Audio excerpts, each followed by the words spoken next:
요새 금이 정말 금값을 하고 있죠. 얼마만 해도 한 돈에 50만 원 했던 게 지금은 한 돈에 100만 원이 넘습니다. 그래서 그런지 지금 가짜금이 많이 유통되기 시작한다고 합니다. 예전에는 그냥 은에 도금하는 수준이었는데 이제는 진짜 금처럼 무게나 중량을 맞추기 위해서요, 이 텅스텐이라는 그러한 그 금속에다가 은과 구리를 섞어서 골드바를 만드는데 종로에 있는 귀금속들도 속는다고 합니다. 이처럼 금값이 고공행진하니까 어떤 생각이 듭니까? 야, 아이들 돌반지 괜히 팔았네. 폐물로 받았던 가락지 좀 가지고 있을걸. 부모님이 돌아가시면서 이거 필요할 때 꼭 쓰라고 했던 그 금목걸이, 그거 괜히 팔았다. 이러한 생각들 좀 있으시죠? 지금이야 금보다 귀한 것들 많이 있습니다. 근데요, 고대 시대에는 인간이 소유할 수 있는 최고의 보물은 이 금이었습니다. 그래서 소중한 것, 귀한 것은 다 그 앞에 무엇이 붙습니까? 금이 붙습니다. 금에 비유하기는 하죠. 우리가 흔히 하는 말들 가운데 내 자식 귀하기 때문에 무슨 자식? 금쪽 같은 자식이라고 그렇게 이야기합니다. 이처럼 금은요, 우리에게 가장 귀한 것, 최고의 가치를 나타낼 때 쓰는 말입니다. 그런데 세상만 금을 가장 최고의 가치로 여기는 것이 아니라 이 믿음도 신앙도 성경도 금을 가장 귀하게 바라본다는 것이죠. 누군가에게 감동을 주는 믿음, 정말 성령의 역사를 일으키는 믿음, 우리는 그 믿음을 어떠한 믿음이라고 이야기합니까? 정금 같은 믿음. 오늘 본문에 의하면 금보다도 귀한 믿음이라고 그렇게 우리는 부르죠. 그런데 여러분, 믿음이 정금의 가치만 있을까요? 아니면 정금보다 귀할까요? 제가 좋아하는 찬양 가운데 하나인데 그 찬양의 가사가 이렇죠. 손에 있는 부귀보다 주를 더 사랑하는가. 이슬 같은 목숨보다 주를 더 사랑하는가. 사랑의 빛 잃어가면 주님 만날 수 없어. 잠시 머물 이 세상은 헛된 것들 뿐이니 주를 사랑하는 마음 무엇보다 귀하다? 금보다 귀하다. 믿음은요, 정금과 같은 것이 아니라 정금보다 귀한 것인 줄 믿습니다. 믿음이라는 것이 이처럼 정금보다 귀한 것인데 우리는 이 믿음을 이 땅에 금보다 못하게 취급할 때, 금 때문에 포기할 때가 너무 많다는 것이죠. 금이라는 것, 단지 물질을 이야기하는 것이 아니라 내가 이 땅을 살아가면서 가치 있게 소중하게 여기는 것들, 출세일 수도 있고요, 성공일 수도 있고, 부유일 수도 있고, 재산일 수도 있고, 자녀일 수도 있습니다. 다시 말해, 내가 이 땅에 이러한 것들 때문에 믿음을 포기한다면 내가 가지고 있는 믿음은 어떠한 믿음밖에 못 되는 것입니까? 정금보다 못한 믿음이 되는 것이죠. 그러나 재산이나 출세나 성공이나 가정이나 자녀보다 내가 어떠한 상황 속에서도 믿음을 더 가치 있고 중요하게 여긴다면 저와 여러분의 믿음은 정금보다 귀한 믿음이 되는 것이죠. 여러분, 어떠한 믿음을 가지고 여러분은 이 땅을 살아가고 있습니까? 우리는 정금 같은 믿음을 소망하지만 실상은 정금 같은 믿음으로 살아오지 못했습니다. 가장 대표적으로 우리는 자녀들을 어떻게 키웠습니까? 신앙생활은 나중에도 할 수 있으니 고3 때는 무엇이 최선이다? 교회가 우선이 아니라 학교가, 학원이, 보충 수업이 우선이다. 우리는 그렇게 말해왔죠. 그래서 아이들이 대학을 가고 직장을 갔으니 이제는 직장 신앙생활 잘할 줄 알았는데 이때는 또 어떻게 말합니까? 주님께 헌신하고 교회에 봉사하는 일은 나중에도 할 수 있으니 자리 잡는 것이 먼저이다. 이렇게 이야기하죠. 그래서 자녀들이 결국은 어떻게 됐습니까? 지금 승진하지 못하면, 지금 출세하지 못하면, 지금 아파트 사지 못하면 영원히 뒤처지기 때문에, 그렇죠? 자신의 이 관심에 따라 살다 보니 지금은 어떻습니까? 본인도 자식도 다 믿음을 잃어버린 그러한 신앙생활을 우리가 하고 있다는 것이죠. 오늘 본문을 보면 이런 우리와는 전혀 다른 믿음을 가지고 살았던 사람들이 나옵니다. 이들이 가지고 있는 믿음, 오늘 베드로 사도는 우리가 읽었던 7절에서 불로 연단하여도 없어질 금보다 더 귀한 믿음이라고 이야기하고 있습니다. 과연 이들은 어떠한 신앙과 믿음으로 살았기에 오늘 불로 연단하여도 없어질 더 귀한 믿음이라고 그렇게 이야기하고 있는 것일까요? 첫째, 금보다 귀한 믿음은요, 좁은 문으로 들어가는 신앙을 말합니다.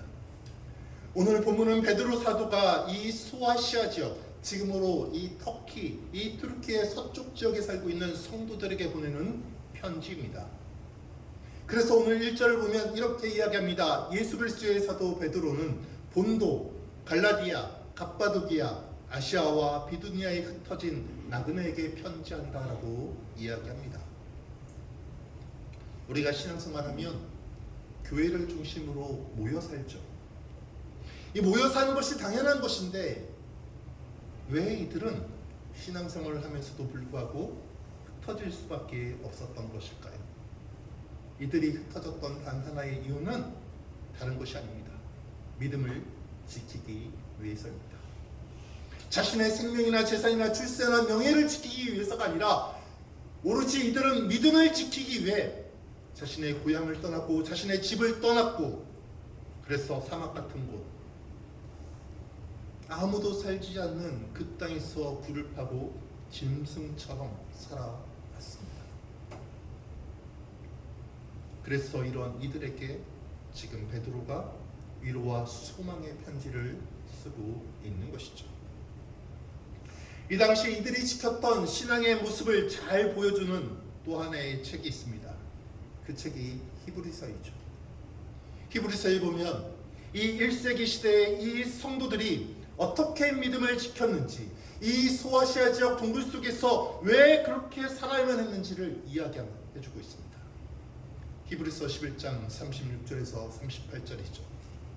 또 어떤 이들은 조롱과 책짓을 뿐 아니라 결박과 옥에 갇히는 시련도 받았으며 돌로 치는 것과 톱으로 펴는 것과 시험과 칼로 죽임을 당하고 양과 염소의 가죽을 입고 유리하여 궁핍과 환난과 학대를 받았으니 그들이 광야와 산과 동굴과 토굴에 유리하였느니라 라고 이야기하고 있습니다.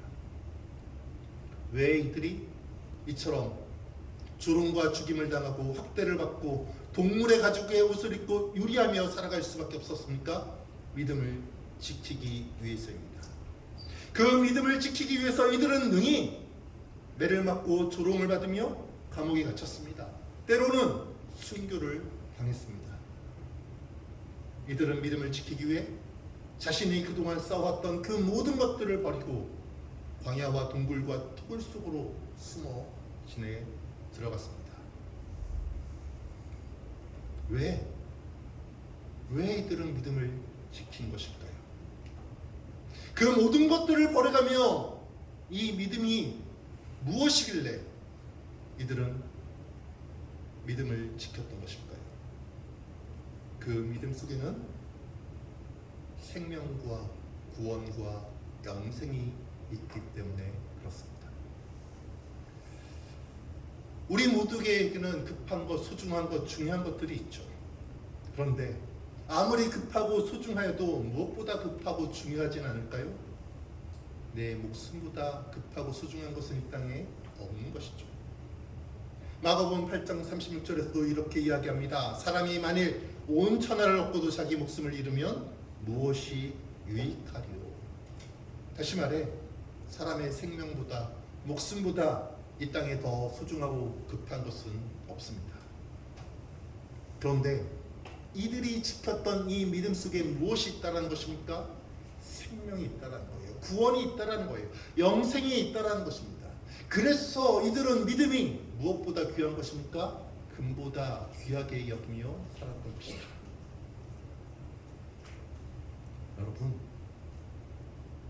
여러분은 오늘 여기에 왜 나오셨습니까? 여러분은 소중한 일이 없기 때문에 여기에 온 것입니까? 여러분은 중요한 일이 없기 때문에, 여러분은 급한 일이 없어서, 명절에 어디 갈 곳이 없어서 여기 오신 것 아니죠. 그럼 왜 이 자리에 오셨습니까? 믿음이 내 인생의 가장 중요한 것을 알기 때문에, 이 믿음 속에, 이 예배 속에 이 땅에 그 무엇으로도 얻을 수 없는 생명이 있음을 알기에 저와 여러분 이 자리에 나오신 줄 믿습니다.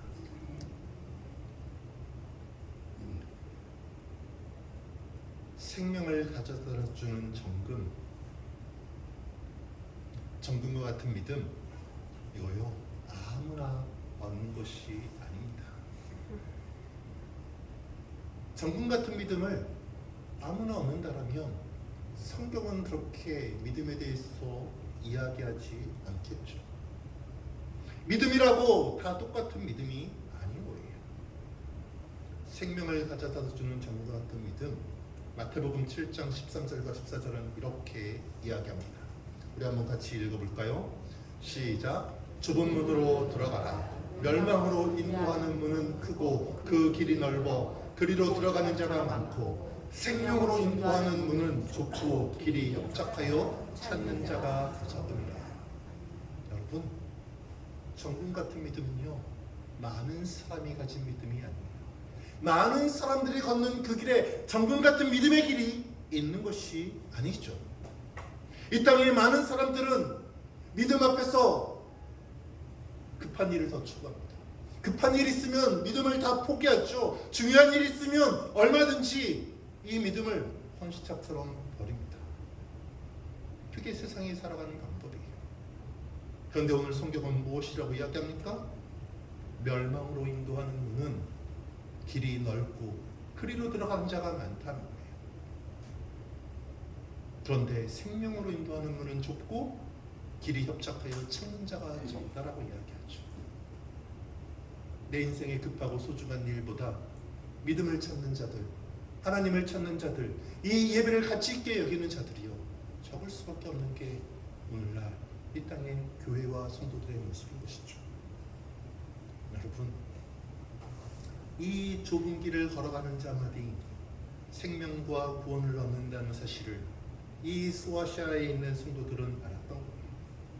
그래서 죽음 앞에서도, 재산 앞에서도, 이들은 그 무엇 앞에서도 믿음을 포기할 수 없던 것이죠. 믿음을 온전히 지키는 자들, 오늘 이들에게 하나님은 정금 같은 믿음이 될 것이고 이들에게 생명과 구원을 허락해 주시는 줄 믿습니다. 둘째, 금보다 귀한 믿음은요 고난을 즐거워하는 삶이 되어야 합니다. 우리는 종종 착각하는 것들이 있습니다.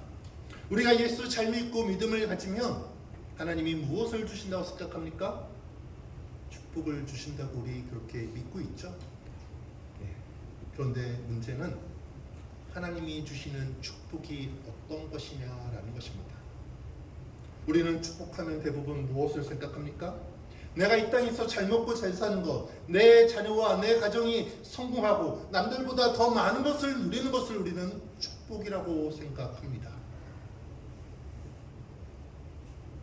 그런데 오늘 본문에 나오는 이들의 삶은 어떤 것입니까? 정금 같은 믿음이라고 하는데 오늘 이들이 살았던 삶은 어떠한 삶인 것입니까? 고난이 가득한 삶입니다. 역경이 가득한 삶이죠. 어려움과 가난이 가득한 삶입니다. 내가 신앙생활 열심히 함에도 불구하고 내 삶에 고난과 역경이 가득한다면, 그 고난과 역경이 지속된다면 우리는 이러한 삶 속에서 과연 기쁨과 즐거움을 찾을 수 있습니까? 오늘 베드로 사도가 이들을 보면서 무엇이라고 이야기합니까? 오늘 우리가 읽었던 6절을 보면 이렇게 이야기하죠. 그러므로 너희가 이제 여러 가지 시험으로 말미암아 잠깐 근심하게 되지 않을 수 없으나 오히려 뭐 한다고요? 크게 기뻐하는도다 라고 이야기합니다. 시험을 받아 근심은 있지만 이들의 최종적인 모습은 무엇입니까? 크게 기뻐한다라고 이야기합니다. 영어로 greatly rejoice라고 이야기합니다. 최고로 기뻐하는 것, 너무너무 감격한 것, 그 기쁨이 너무 커서 가슴이 벅차오르는 상태라고 이야기하고 있는 것이죠. 가난하게 되었지만, 가진 것을 다 빼앗겼지만, 사람처럼 살아가는 것이 아니라 동굴 속에서 짐승처럼 살아가고 있지만 이들은 그러한 삶을 지금 어떻게 여긴다고요? 기뻐합니다. 조금 기뻐하는 것이 아니라 이 땅에서 누리는 가장 최고의 기쁨처럼 여긴다라고 그렇게 이야기하고 있습니다. 여러분, 이들 바보 아닙니까? 이들 멍청이 아닙니까? 어떻게 다 빼앗기는데 그것을 기뻐합니까? 아니, 살면 살수록 좋아져야 되는데 더 어려워져가는 형편을 어떻게 기뻐할 수 있는 것입니까? 미친 것 아닙니까? 제정신이 아니죠. 여러분, 누군가 옆에서요 재산 다 날리고 재산 다 빼앗기고 건강 잃어가는데 웃고 있으면 그 사람 보고 뭐라고 이야기할 겁니까? 너 미쳤냐고 이야기하지 않겠습니까? 그런데 오늘 이들이 왜 기뻐하는지 그 이유가 나오죠. 7절 마지막에 보면 이렇게 이야기합니다. 예수 그리스도께서 나타나실 때에 칭찬과 영광과 존귀를 얻게 할 것입니다. 무슨 말입니까? 지금은 고난 중에 있습니다. 모든 것을 빼앗겼습니다. 그런데 이것에 개의치 않고 이들이 기뻐하는데 그 이유가 무엇입니까? 주님 오시면, 천국이 임하면, 하나님의 나라가 이 땅 가운데 주어지면 이들이 받게 될 영광, 이 땅에서 믿음을 지킨 것에 대한 하나님의 칭찬, 그것 때문에 이들이 받게 될 그 존귀함을 생각하니 내가 이 땅에서 좀 빼앗겨도, 내가 이 땅에서 고난받아도, 내가 좀 가난하게 되어도, 내가 좀 사람처럼 못 살아도 이들 다 그것이 무엇이라고요? 괜찮다는 거예요. 오히려 그것이 더 감사하고 즐겁고 기쁘다는 것이죠. 여러분, 정금 같은 믿음이라 내가 이 땅에서 믿음 때문에, 예수 때문에 고난받고 아픔이 있고 시련이 있을 때 힘들고 괴로워하는 것이 아니라 어떻게 하는 것이라고요? 잠시는 그럴 수 있어요. 그런데 장차 나에게 주어질, 저와 여러분에게 주어질 하나님의 그 칭찬과 영광과 존귀 때문에 그 고난을 감사함으로, 기쁨으로, 찬양으로 여기는 것이 정금 같은 믿음이라는 것입니다. 성도는 어떠한 고난을 당하느냐가 중요한 것이 아니에요. 성도는요, 고난 속에서 무엇을 보느냐가 더 중요합니다. 왜 그럴까요? 무엇을 바라보느냐가 그 사람의 인생을 바꿔가기 때문에 그렇습니다. 사도행전을 보면 초대교회 최초의 선교자가 나옵니다. 누굽니까? 스데반이죠. 그는 복음을 전하다가 유대인들에게 돌을 맞아 순교합니다. 예수님 이후에 교회 최초의 순교자입니다. 그런데요, 이 스데반이 순교하는 순간 어디를 보고 있었을까요? 자신에게 돌을 던지는 사람들을 보고 있었을까요? 자신을 향해서 날아오는 그 돌을 바라보고 있었을까요? 성경은요, 스데반이 마지막까지 보았던 그의 시선을 이렇게 이야기합니다. 사도행전 7장 55절입니다. 스데반이 성령 충만하여 하늘을 우러러 주목하여 하나님의 영광과 및 예수께서 하나님 우편에 서신 것을 보고 라고 이야기하고 있습니다. 지금 스데반이 바라봤던 것이 무엇입니까? 사람인가요? 돌인가요? 아니라는 것입니다. 그의 시선이 사람과 돌에 있었다면 그는 두려워했을 것입니다. 그는 분노했을 것이죠. 그의 얼굴은 천사처럼 변하지 않았을 것입니다. 죽음을 맞이하는 그 순간에도 그의 얼굴이 천사와 같을 수 있었던 그 단 하나의 이유는 그가 곧 받게 될 그 천국, 그 하나님의 보좌, 그 옆에 계신 예수 그리스도를 바라볼 수 있었기 때문에 그런 줄 믿습니다. 하나님과 그 보좌 우편에 계신 예수님을 바라보는 것, 그것 때문에 내가 이 땅의 고난과 어려움을 능히 감당해내는 것, 그것이 바로 정금과 같은 믿음이라는 것이죠. 예전에 설 명절 시골에서는 이때요 연을 만들어서 연을 날렸죠. 저도 어렸을 때 이 삼촌과 함께 연 날렸던 기억들이 있습니다. 연을 날려보신 분들은 아실 거예요. 연은 순풍에 잘 날까요? 역풍에 잘 날까요? 연이 잘 날려면 역풍의 바람을 만나야 합니다. 순풍은 연이 떨어져요. 역풍을 만나면 연이요 하늘 높이 올라갑니다. 이것은요 성도의 믿음도 마찬가지죠. 성도의 믿음이 빛나는 때는 모든 일이 잘 풀릴 때가 아니에요.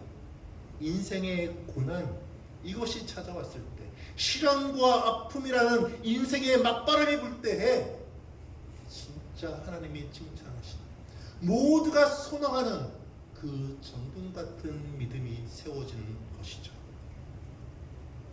시련과 아픔, 인간적인 마음에서 결코 반가운 일이 아니죠. 그러나 우리가 시련과 아픔을 믿음의 눈으로 바라보면 반가울 수밖에 없는 것입니다. 왜요? 그것이 무엇을 가져다 주기 때문에 그렇습니까? 우리에게 생명을 가져다 주기 때문에 그렇습니다. 장차 저와 여러분에게 하나님께서 주실 영광과 존귀와 천국에서의 상급을 가져다 주기에 믿음의 눈으로 바라보면 시련과 아픔도 감사와 찬양이 되는 줄 믿습니다. 이것을 알기에 이들은 이렇게 고백한 거예요. 로마서 8장 18절입니다. 생각하건대 현재의 고난은 장차 누구에게? 우리에게. 우리 누굽니까? 믿음을 지키는 자들이에요. 이 믿음을 지키는 자들에게 주어질 영광과 좋게 비교할 수 없도다라고 말하는 것입니다.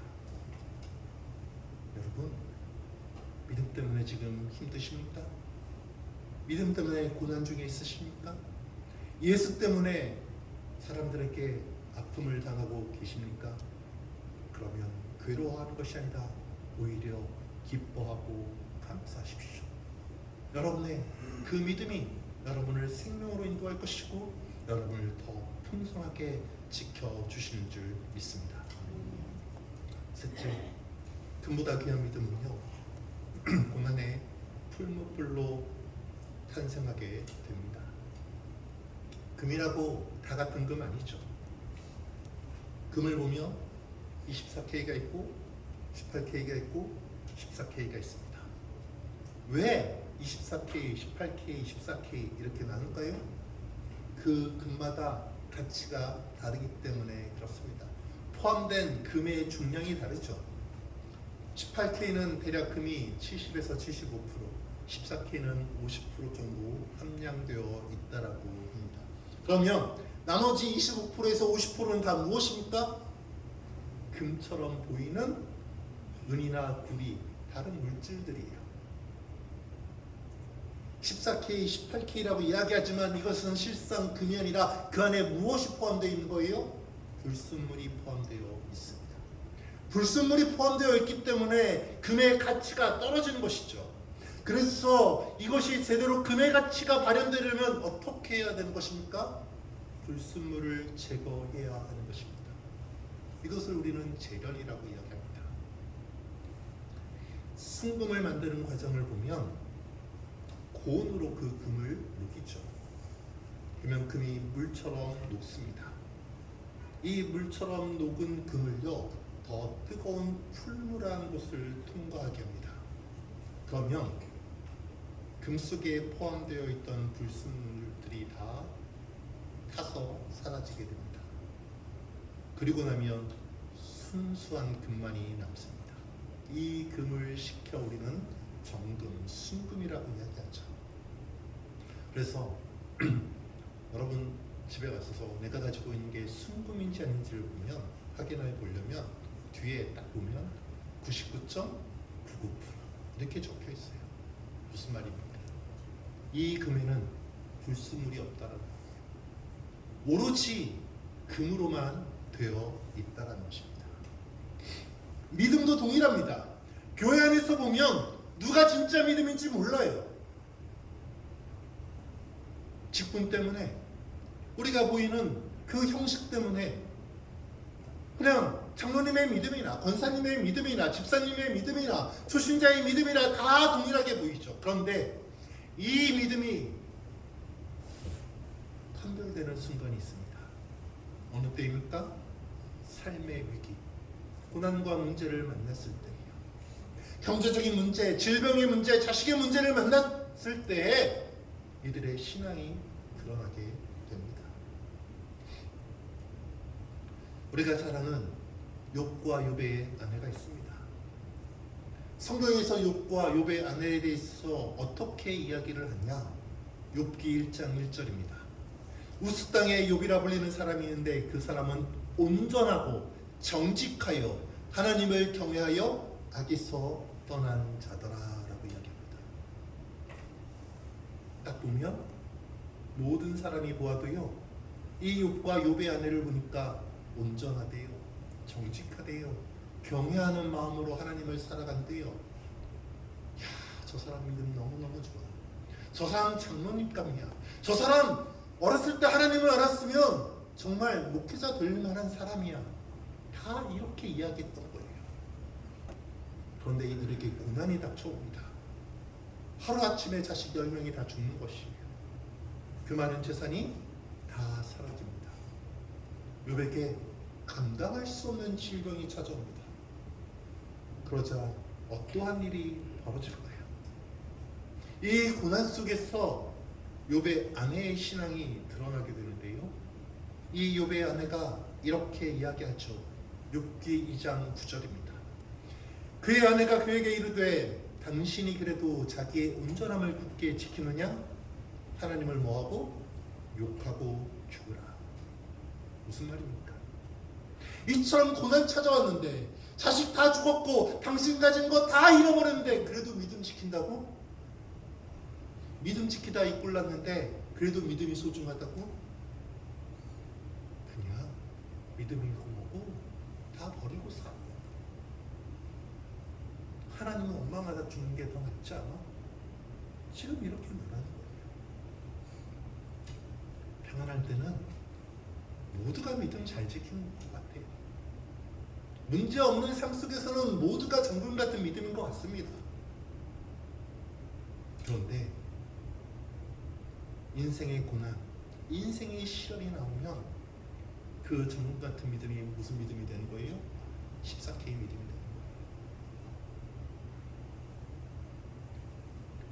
정금 같은 믿음은 인생의 고난과 삶의 시련을 통과한 자들만이 누리는 은혜입니다. 축복입니다.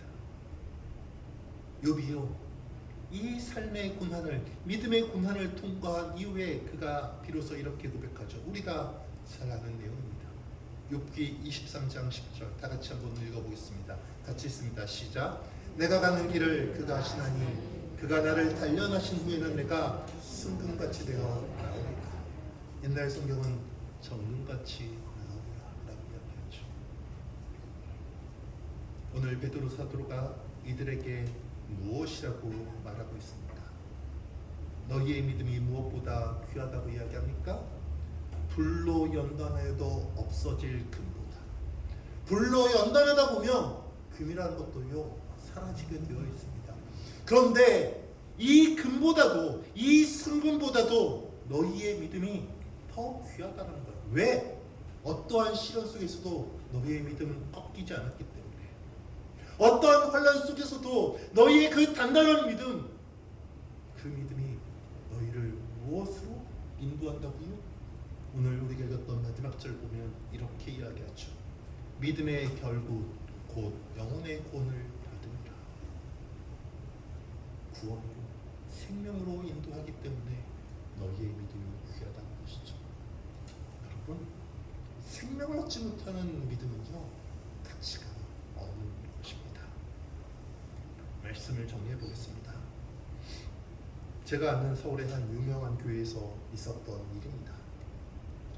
어느 날 이 교회에서 초등부가 수련회를 갔어요. 그런데 그 수련회에서 한 아이가 죽어버렸습니다. 그 교회가 어떻게 됐을까요? 발칵 뒤집혔습니다. 이 죽은 아이의 부모, 교회의 중직자 자녀였어요. 아내는 권사님이셨고 그 아버지는 안수 집사님이셨습니다. 그런데 교회가 그 아이를 제대로 돌보지 않았다고 해서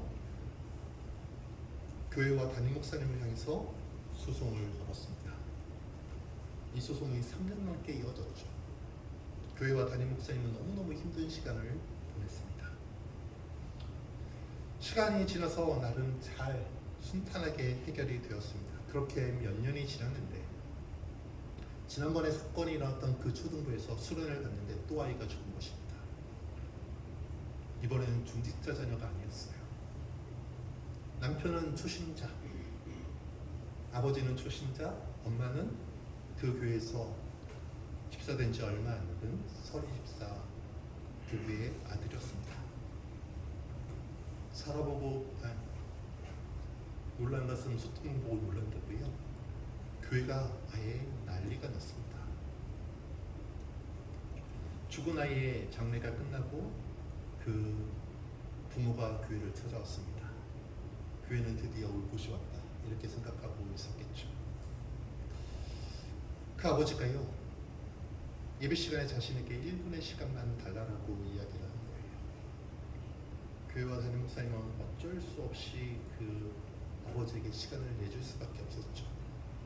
온 교회 모든 장로님들, 그 예배드리는 성도들은 제발 아무런 일이 없기를 그렇게 숨죽이며 간절하게 기도하고 있었어요. 그러자 아버지가 이렇게 이야기를 꺼내는 것이죠. 우리 아들 엄마 뱃속에서부터 그리스도인으로 잉태되어 그리스도인으로 살다 가게 하신 것 감사합니다. 이 아들 하나님 나라 먼저 불러가시되 세상에서 그 영혼 떼먹기 전에 순결한 영혼으로 불러가시니 감사합니다. 아들 교통사고처럼 끔찍한 사고가 아니라 하나님 말씀 배우는 영적인 수련회장에서 데려가 주셔서 감사합니다. 아들 장래 이후에 교회가 이렇게 커다란 사랑을 베풀어 주셔서 감사합니다. 이렇게 그 아버지가 고백했다는 것입니다. 여러분, 누가 진짜 믿음의 가정입니까? 누가 진짜 정금 같은 성도로 살아왔던 삶이었던 것입니까? 물론 자식의 죽음이라는 이 고난을 쉽게 받아들일 수 있는 사람 가정 거의 없죠. 그런데 그 일까지도 감사로 승화시키는 것이 진정한 믿음이라는 것이죠. 진정한 생명을 얻는 정금 같은 믿음이라는 것을 그 초신자의 이 아버지가 보여주고 있는 것입니다. 우리는 설 명절을 앞두고 있습니다. 저와 여러분은 우리의 가정에 우리의 자녀에게 무엇을 물려주시기를 원하십니까? 내 자녀들에게, 손주들에게 이 땅의 재물 조금 더 물려주고 그것을 지키는 방법을 덕담으로 나눠주시겠습니까? 아니면 정말 그들이 생명을 얻는 정금 같은 믿음의 삶이 무엇인지를 여러분은 나눠주시겠습니까? 가족들과 함께 세상의 덕담을 나누는 것이 아니라 진정한 생명의 길인 정금 같은 믿음의 길을 여러분이 알려주시는 이 설 연휴가 되기를 소망합니다. 저와 여러분이 지키는 이 정금 같은 믿음으로 땅을 살기에 저와 여러분 모두가 생명을 얻고 또 그 정금 같은 믿음을 유산으로 받은 우리의 가정과 자녀들 역시도 하나님 앞에 생명을 얻는 귀하고 복된 인생이 이 설 연휴의 명절 오늘의 예배의 축복이 되기를 주님의 이름으로